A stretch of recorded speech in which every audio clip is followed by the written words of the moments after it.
So we are here in Stad in the middle of July.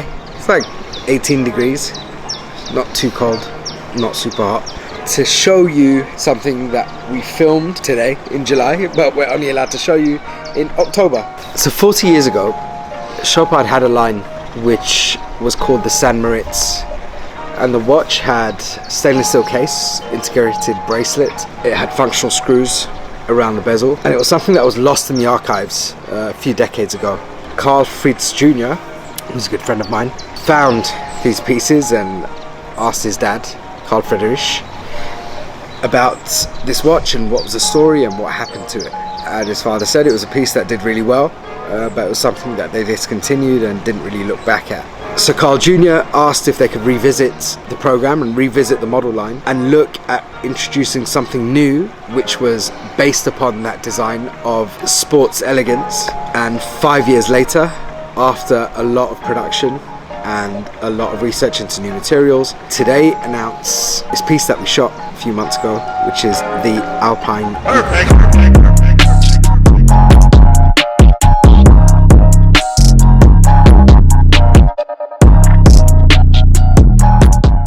The watch has really got a DNA of sustainability that runs through it. The material used is stainless steel, but the steel is 70% recycled from other components and other instruments. The remaining 30% is from sources that are traceable, similar to what Chopard do with the Fairmont gold that they use in their gold pieces.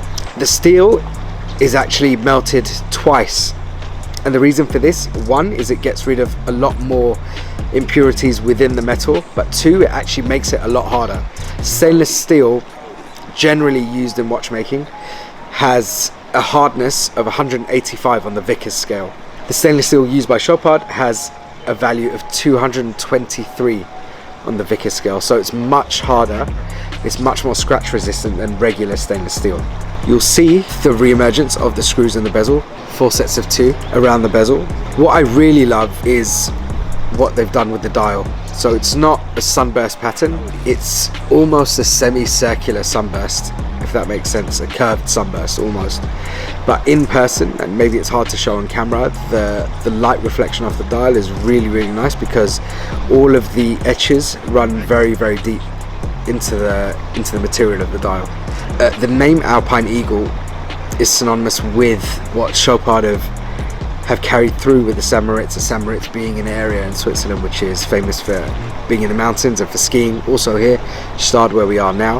The eagle, which inhabits these type of areas. To paraphrase what Carl Friedrich said, the dial is meant to represent the eye of the eagle.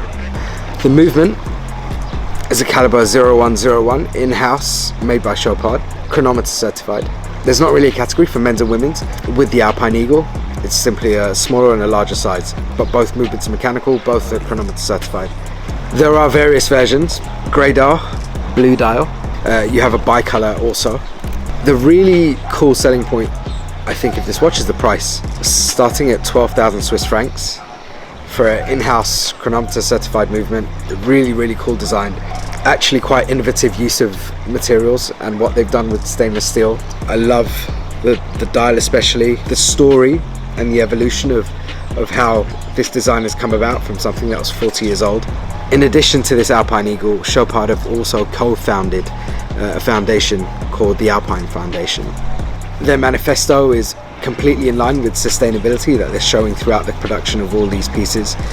So that's it from me in Stad. I didn't actually take a picture with the eagle on my arm because that thing was huge, and the wingspan of the eagles that were there were 2.5 meters, which is considerably bigger than me.